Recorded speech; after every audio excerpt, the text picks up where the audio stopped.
Hi, my name's Laura Millard. I'm a GP in Chester, and I'm really excited about the Prime Minister's Challenge Fund proposal.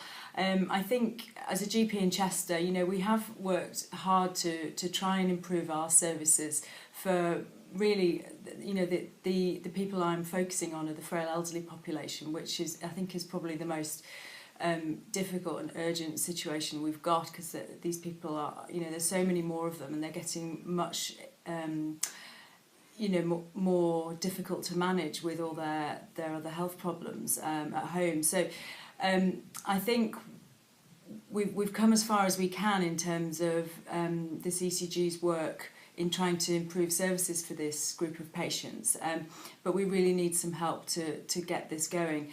What really excites me is the genuine collaboration between the CCG, our hospital, our mental health trust, social services, and the voluntary sector. You know, I've never seen such genuine collaboration between organisations, whereas in the past I think that hasn't been there. So I can really see, and we can feel, I think, in general practice that this could work.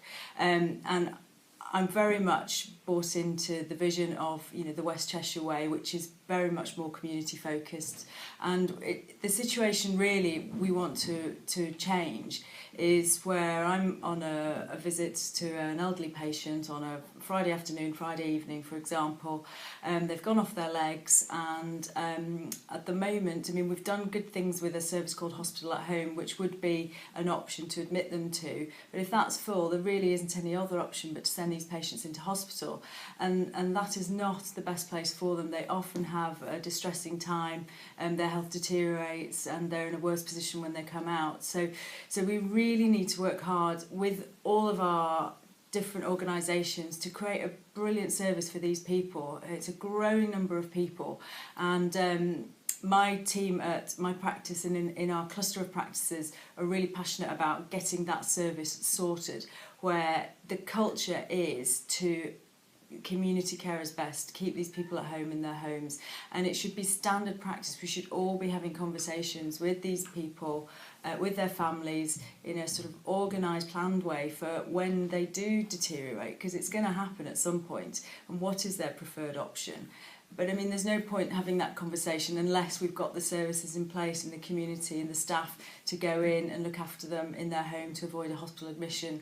So that's really the area we'd like to focus on. We don't want it to be over medicalised, over secondary care driven. It needs to be a community primary care based service for this group of patients.